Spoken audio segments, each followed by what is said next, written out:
¿Alguna vez te has preguntado cómo sería tu vida si no pudieras ver o si no pudieras escuchar? Si no pudieras movilizarte libremente por la calle porque no hay acceso para una silla de ruedas. Hola, mi nombre es María Inés Elgueta. Soy psicóloga especialista en discapacidad y me encantaría que me ayudaras a llevar luz a esas personas que también merecen brillar. Juntos aprenderemos y entenderemos un poco más sobre aquellos que solo piden que se les trate con normalidad.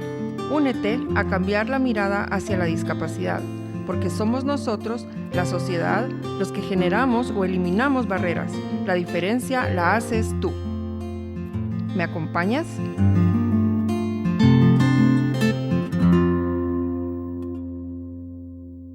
Bienvenidos a otro episodio de Mindsup. Estoy muy emocionada de estar hoy con una invitada de lujo, una mamá de corazón azul. Ya les voy a contar de quién se trata. En clínica trabajo con niños que presentan diversas discapacidades, problemas emocionales, así como problemas conductuales. Sin embargo, desde mis prácticas en la universidad, el autismo y yo hicimos clic. Me apasioné con el tema y en la actualidad es una de las condiciones más frecuentes en mi consulta clínica. Hoy en Mindsup hablaremos sobre el fascinante mundo del autismo y para eso les presento a una mujer con quien yo me identifico mucho, porque está involucrada en muchos proyectos y las dos luchamos por la misma causa, la inclusión de las personas con discapacidad. Ella es Karen Gudiel, ella es mamá de 2 jóvenes, el pequeño diagnosticado con autismo, es directora y fundadora de Asociación Guatemalteca por el Autismo. Bienvenida, Karen, es un gusto tenerla acá con nosotros. Hola, María Inés, muchas gracias. Gracias por esta invitación. Y sí, creo que no cabe duda que somos colegas y en la lucha, ¿verdad? En esta lucha para reivindicar los derechos de las personas con discapacidad. Así es. Karen, cuéntame un poquito, para empezar, tal vez explicamos un poquito para las personas que no conocen qué es el autismo. Bueno, el autismo es una condición que está... afecta 2 áreas del desarrollo, el área social comunicativo y el área de comportamiento, y usualmente se manifiesta con comportamientos restrictivos o repetitivos y que los podemos ver de diferentes formas, pero básicamente es una condición de vida. Las personas nacen con el autismo y se manifiesta en las primeras etapas. Usualmente podemos identificarlo desde los primeros meses. Sin embargo, si nunca hemos visto el autismo, es probable que lo pasemos por alto, ¿verdad? Pero eso es básicamente el autismo. Sí, y por eso que usted mencionaba de que lo podemos pasar por alto es precisamente una de las cosas que a mí me gusta aclararle a la gente, que el autismo no es una enfermedad que no se va a curar, o sea, la persona nace con autismo y pues cuando muera va a morir con autismo, ¿verdad? Y por eso no es tan evidente físicamente, porque no hay cambios. Físicamente no hay nada que identifique a la persona con autismo, a menos que haya una condición asociada o lo que se llama como una comorbilidad, ¿verdad? En ese caso, sí, físicamente probablemente hay algunas características, pero de lo contrario, la persona con autismo no tiene nada físico que lo identifique. Por eso es que muchas veces pasa desapercibido, y por eso es que un papá que probablemente sea primerizo o que probablemente nunca haya estado en contacto con el autismo pueda no identificar, incluso un profesional, un pediatra que nunca haya estado en contacto con un chico con autismo, puede ser que pase desapercibido algunas señales que son muy típicas digamos, atípicas del desarrollo de la niñez, ¿verdad?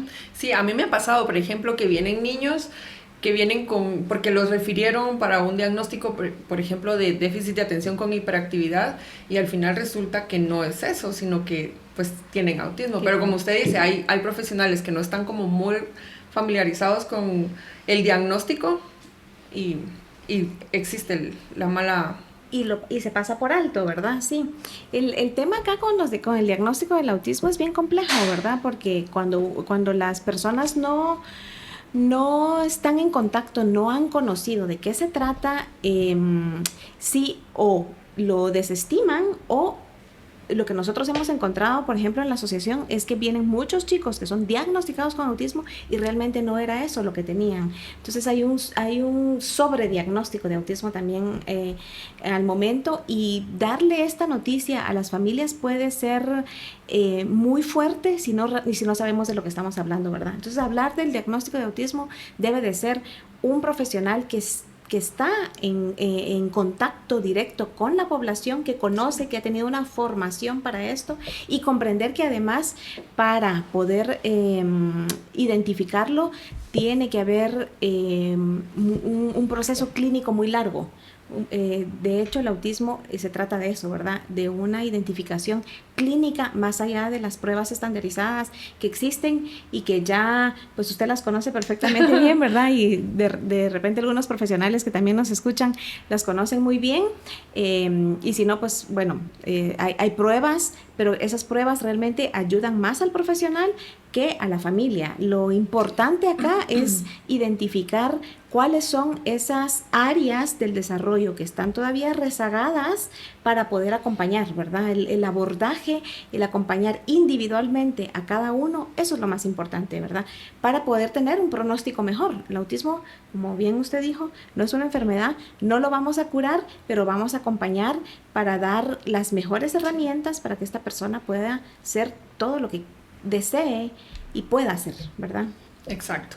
Pues al final logran desarrollar muchas habilidades pues, que tal vez no les cuestan un poco más, y las que tienen, que son sus fortalezas, pues las logran potencializar. Y eso es como que el trabajo en conjunto, como platicábamos un poquito antes de que empezáramos el podcast, de la unión tan importante del trabajo de los papás con el trabajo de los terapeutas, ¿verdad? Creo que cuando se logra combinar muy bien ese trabajo es cuando logramos que los chicos pues logren un nivel de independencia que es pues lo que todos esperamos al final. Así es. El trabajo es para eso, ¿verdad? Para que realmente puedan ser lo más independientes posibles y para que las familias también puedan sentirse mucho más aliviadas, porque la pena de nosotros los padres es qué va a pasar el día que yo ya no esté.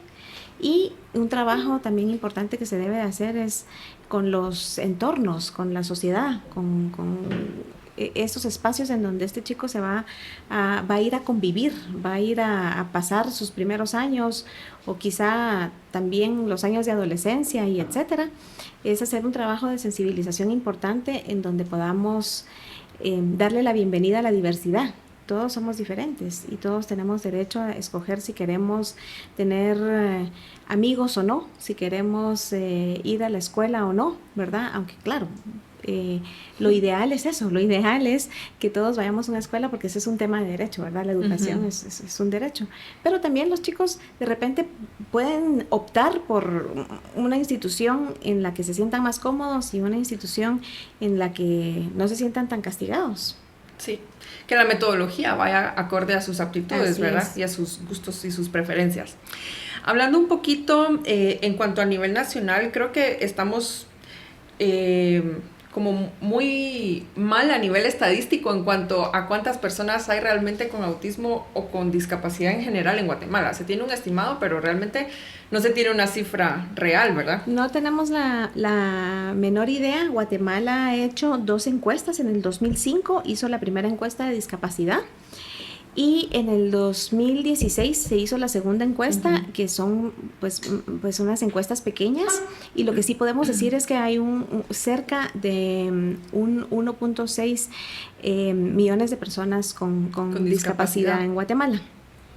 En cuanto al tema del autismo, pues lamentablemente no tenemos números. Nosotros lo que hemos hecho es hacer algunas comparaciones de las estadísticas internacionales, precisamente con la población que hay en Guatemala, y podríamos pensar que hay cerca de un 1% de personas con discapacidad en el país. De hecho, nosotros tomando en cuenta algunas elementos que consideró la ENDIS, que es esta encuesta de discapacidad del 2016, en la Asociación Guatemalteca por el Autismo, consideramos que es probable que un 1.53% de los chicos menores de 17 años puedan estar dentro del diagnóstico de autismo. Pero esto son algunos acercamientos que nosotros nos permitimos hacer, considerando algunas variantes que ahí están incluidas dentro de la ENDIS.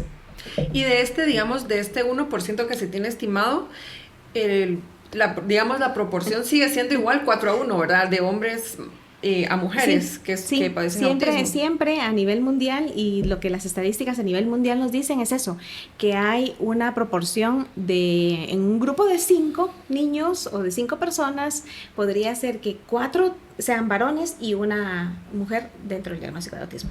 Ok. Karen, y vamos a empezar a hablar un poquito más personal, ahora que ya conocemos qué es el autismo. ¿Cómo fue su experiencia cuando le dieron el diagnóstico de Kenneth? ¿Cuáles fueron sus miedos? ¿Cómo fue la reacción de su pareja? Porque creo que también es importante pues tocar este tema. Del papá de Kenneth. Ajá. Sí, la verdad es que fue una cosa bien importante porque pues Kenneth tiene 21 años ahora, ¿verdad? Y en esa época había muy poca información en Guatemala en cuanto al tema del autismo. Y de hecho yo había visto un par de películas en algún momento, pero eran como muy lejanas a mí. Y en mi cabeza esto existía, pero no existía en nuestra comunidad, no existía en Guatemala. Entonces los primeros signos nosotros empezamos a notar a los 2 años que su lenguaje no aparecía, y que tenía algunas conductas bastante peculiares, pero lo estábamos adjudicando a su singularidad, ¿verdad? Pensábamos que simple y sencillamente él era así. Aparte, mi primer hijo fue varón también y yo no quería estaba siendo muy intencional en no compararlos, ¿verdad? O sea, dije, bueno, cada quien es como es, así es que no pienso compararlos. Y fue hasta los 3 años, y aparte el pediatra también nos decía, no se preocupe, seguramente no habla porque usted lo tiene consentido, etc., ¿verdad? Entonces lo fuimos dejando pasar.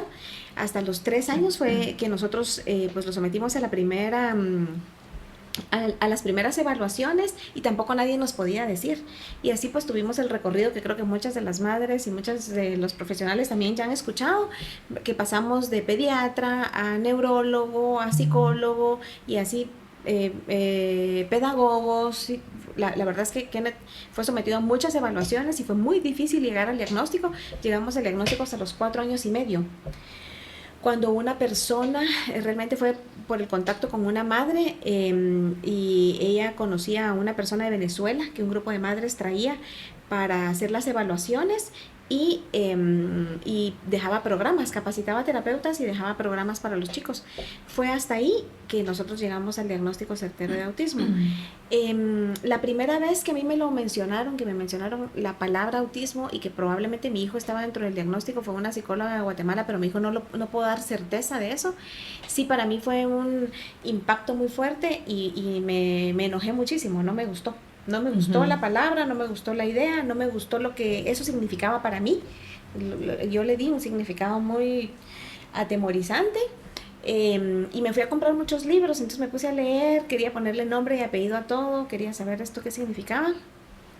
Cuando llegamos ya al diagnóstico certero con esta persona de Venezuela, sí tuvo otro significado totalmente diferente, porque yo ya había asimilado la idea, y porque ella también nos dio una ruta, y esto marca una diferencia, ¿verdad? O sea, claro, no es como que le dijeron, pues su hijo tiene autismo y ahí mire qué hace, claro. A que le digan, bueno, lo podemos ayudar de esta forma, estas son las expectativas. Así es. Okay. Entonces ya con este acompañamiento y con esta ruta, pues ya lo vivimos de una forma diferente. Para el papá de mis hijos fue mucho más fácil asimilarlo, porque pues los hombres son más prácticos, ¿verdad?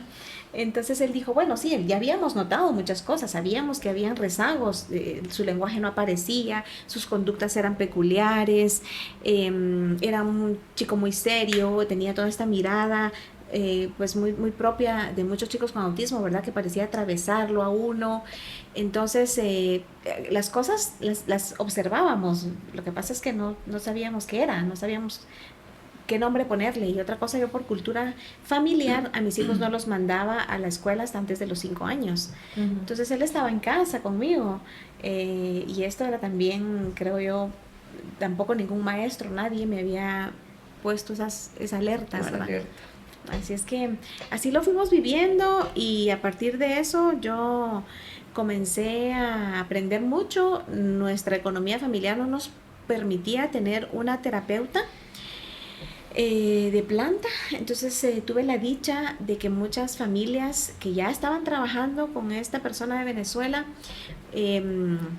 me abrieran las puertas de su casa y me permitieran ir a conocer lo que sus terapeutas estaban trabajando, cómo darle seguimiento al programa que esta persona de Venezuela nos enviaba. Y pues me convertí yo prácticamente en la terapeuta de Kenneth. Así es que gracias a eso tuve la posibilidad de aprender mucho sobre los acompañamientos, sobre cómo desarrollar material, y pues la estructura en el hogar, y pues fue toda una experiencia, la verdad, muy linda. Me apasioné por el tema, y fue una linda experiencia. Luego el acompañamiento al colegio, porque el colegio pues me lo recibía, pero necesitaban de muchos apoyos, entonces pues acompañarlos a ellos, justo lo que hablábamos, ¿verdad? Hacer equipo entre la terapia. En el colegio había un programa de terapia en el que también participaba el chico mientras estaba en algunos momentos, mientras estaba en el aula, pero no tenían experiencia en autismo, entonces era integrar lo que ellos hacían con el programa que enviaba la persona de Venezuela. Fue bonito, fue muy emocionante, hasta que a los 11 años ya no supieron qué hacer con Kenneth en el colegio y ya cambiamos y optamos por la educación en casa. Un año estuvimos en homeschooling, lo logramos sacar, y luego ya buscamos otra vez apoyos de terapeutas. Y digamos, lo del homeschooling, como parte de las características de las personas con autismo es que les cuesta la socialización, las relaciones interpersonales. ¿Cómo hizo para compensar, digamos, la parte social con el homeschooling?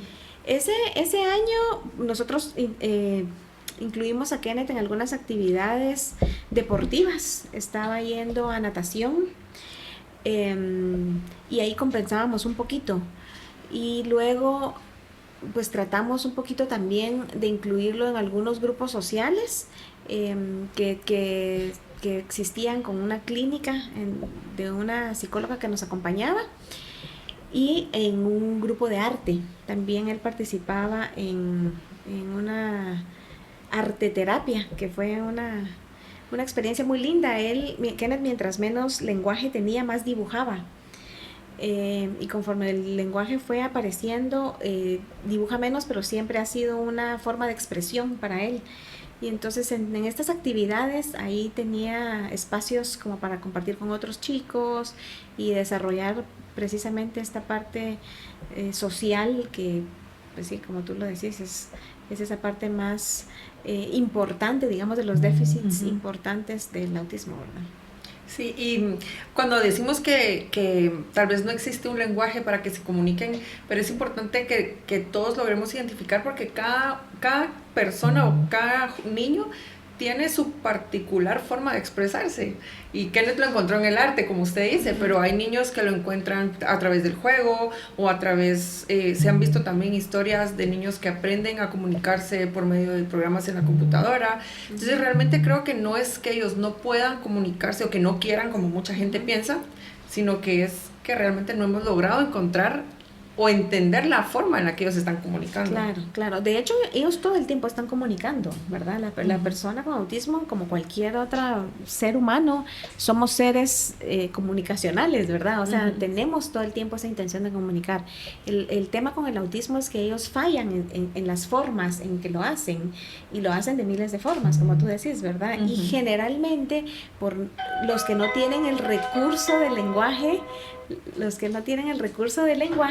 lo hacen a través de la conducta, y muchas veces las conductas son bastante pues peculiares, ¿verdad? Bastante difíciles de comprender para los demás que están alrededor de ellos, y por eso una de las áreas importantes que se trabaja cuando se trabaja con los chicos en intervenciones es darles herramientas de comunicación, que suelen ser a través de intercambios de imágenes o ahora pues la tecnología que les da muchas más posibilidades a los chicos, ¿verdad? Pero casi todas las herramientas de comunicación también tienen que ver con imágenes, porque una de las fortalezas de las personas con autismo es precisamente la fortaleza visual, ¿verdad? Entonces, como que compensan ahí y es fácil para ellos integrar un sistema de comunicación que tiene estos apoyos.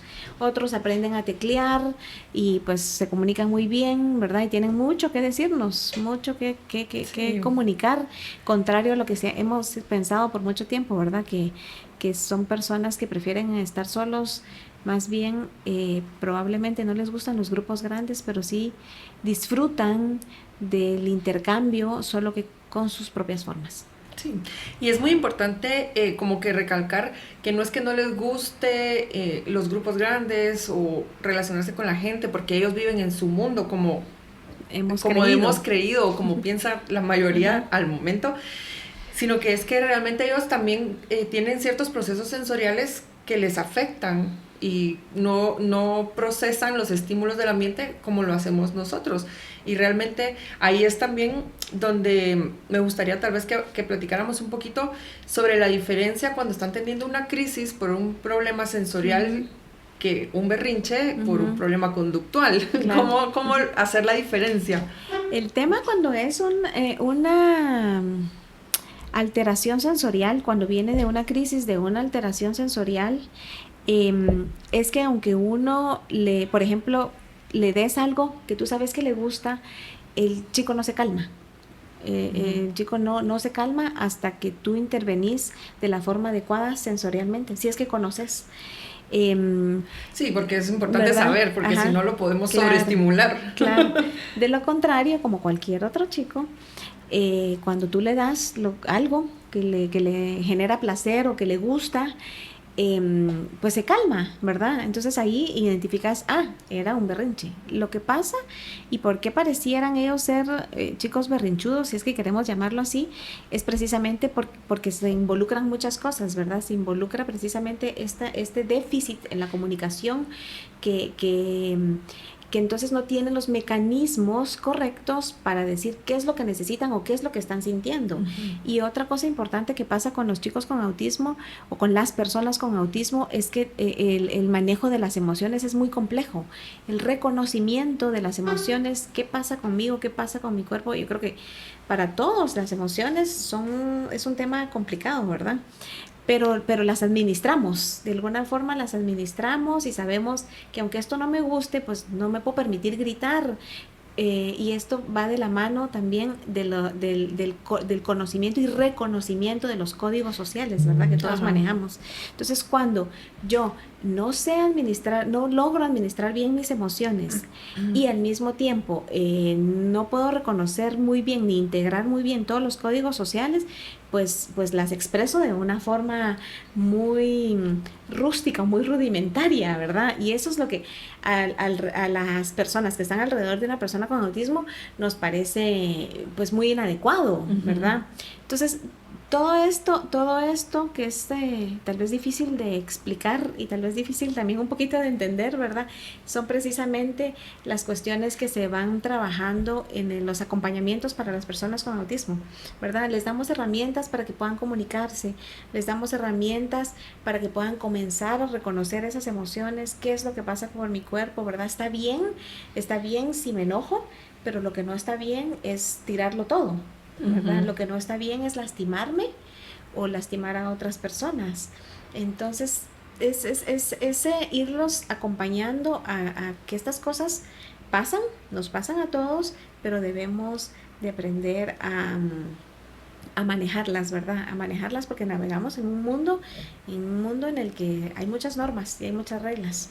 Sí, y creo que aquí es donde viene la parte importante de este tipo de programas o de materiales para educar a las personas, porque no es lo mismo que mi hijo esté teniendo una crisis en un centro comercial y la gente conozca y sepa que si pasa de largo me van a ayudar más a que si todos se encierran y lo alteran más. Claro.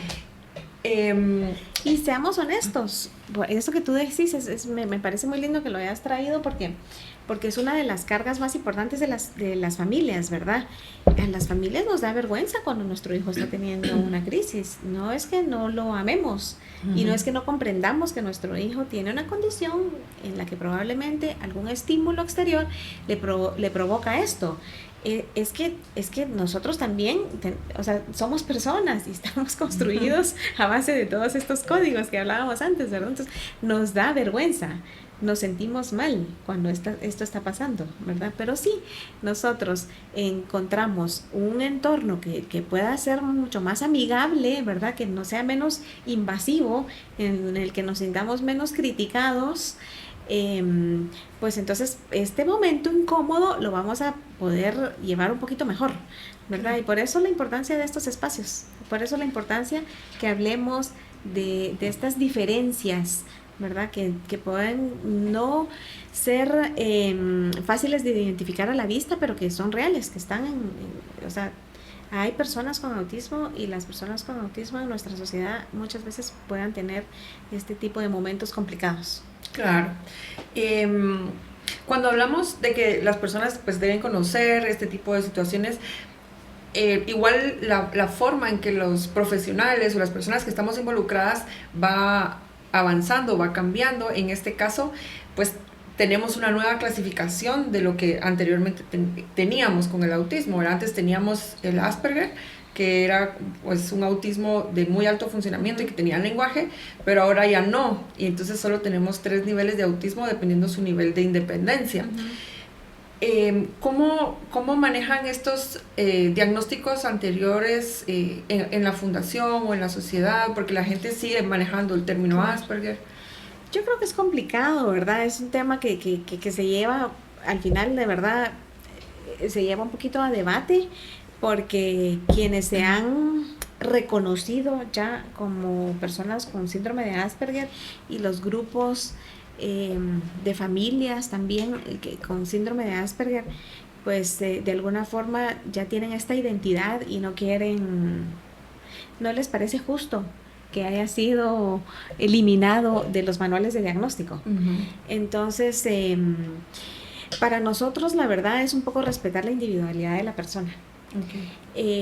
Como hablábamos anteriormente, más allá de un diagnóstico, lo importante es cómo apoyamos estas áreas que necesitan ser apoyadas en la persona para que pueda tener un mejor pronóstico, un mejor futuro, un navegar y un caminar mejor dentro de la sociedad, para que pueda participar activamente en donde se le den las oportunidades, que ojalá fueran en todos los espacios, que eso es al final la lucha, por lo que trabajamos en el tema de derechos humanos, ¿verdad? Pero digamos, si un chico va a ir a la escuela, más importante que el título que tiene autismo es cómo lo vamos a ayudar, claro. ¿Qué necesitamos hacer? ¿Qué cambios? ¿Qué barreras vamos a eliminar para que esta persona pueda participar en la escuela, en el deporte, en el arte, en el trabajo, en su momento? Más allá de un título, realmente es, bueno, pensar, por ejemplo, voy a decir el nombre de mi hijo, Kenneth Houghton.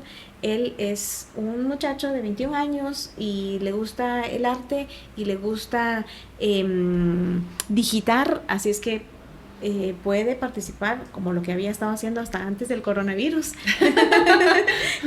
en espacios laborales en los que pueda ingresar datos en la computadora, ¿verdad? Y así cualquiera. Entonces, más bien el título o este diagnóstico es, como decíamos anteriormente, le ayuda al profesional, pero a la persona lo que le ayuda es eliminamos barreras, lo acompañamos para eliminar barreras y dar herramientas tanto a los entornos como a la persona para poder tener éxito. Ok. Karen, supongamos que alguna mamá nos esté escuchando o algún papá y tengan dudas sobre, porque han visto que su hijo es diferente y pues por lo que todos los papás atraviesan en algún momento, ¿qué características son a las que más les deben prestar atención, con las que pueden decir, bueno, puede ser esto y tengo que ir a consultar a un profesional? Yo creo que hay como ciertas hitos del desarrollo que son muy comunes, ¿verdad? O sea, los chicos a cierta edad deberían de estar caminando, ¿verdad? A ciertos rangos de edad deberían de estar caminando. A ciertos rangos de edad deberían de estar ya diciendo sus primeras palabras. A ciertos rangos de edad deberían de estar teniendo el contacto visual con sus cuidadores primarios, con papá, con mamá, con los abuelos. Cuando los papás comienzan a identificar que esto no aparece o está un poquito rezagado, hay que hacer consulta. Si el niño, por ejemplo, en el autismo hay cuestiones muy propias, ¿verdad? Que podrían decir, podría ser que sea autismo. Como por ejemplo, el niño juega de una forma particular. En vez de empujar el carrito, le da vueltas muchas veces a las llantas, ¿verdad? Y puede pasar muchas horas ahí dándole vueltas a las llantas. En vez de utilizar un crayón para rayar, ¿verdad? Para rayar, pues se lo mete en la boca constantemente y lo único que hace es metérselo a la boca. Tiene todas estas características de hipo o hipersensibilidad, se cae, se raspa y no llora, o hay sonidos que son muy suaves o muy leves y él siente mucho temor, se tapa los oídos al escuchar algunos ruidos o ruidos cotidianos como la licuadora. Cada vez que suena la licuadora, este chico se angustia demasiado, llora, se tapa los oídos, grita. Este tipo de conductas, digamos, que salen de la norma, podrían ser unas señales de alerta. La falta de contacto visual, el lenguaje que esté atrasado o que sea muy repetitivo, que repite las cosas que escucha en la televisión y sin embargo no comunica intencionalmente, que en vez de pedir con sus pocas palabras o con sus balbuceos, la pacha, agarra a la mamá y la lleva a donde está lo que él desea, ¿verdad? O sea, son formas de comunicar digamos, diferentes de los otros niños. Esas podrían ser señales de alerta. Ok. Es importante que, pues, como papás reconozcamos todas estas características de nuestros hijos para que podamos tener un diagnóstico temprano para poder brindarle la mayor cantidad de herramientas que el niño pueda necesitar para que su crecimiento vaya siendo pues un poco más fácil para él, ¿verdad? El adaptarse a nuevos ambientes, el adaptarse a nuevas estructuras, el adaptarse a todo lo nuevo que siempre nos enfrentamos todos, creo que es muy importante. Cuando ya tenemos un diagnóstico y no sabemos también cómo comunicarlos, aquí ya viene la parte de la promoción de mi libro, Julián, un elefante especial, que es un libro que ayuda mucho a los niños a conocer qué es el autismo, a entender por qué mi hermano, mi primo, mi compañero de la escuela tiene ciertas actitudes que no son comunes, digamos, por qué le cuesta muchas veces hablar, por qué le cuesta seguir instrucciones, por qué tiene un trato diferente, ¿verdad? Entonces es muy importante que ayudemos a los niños a comprender para lograr esa tan esperada inclusión y respeto a las personas que tanto estamos buscando. Karen, como mamá de un joven con autismo, ¿qué mensaje le dejaría a las personas que nos están escuchando? ¿A las madres o a la población en general o hacia quién quieres que dirija? A todos.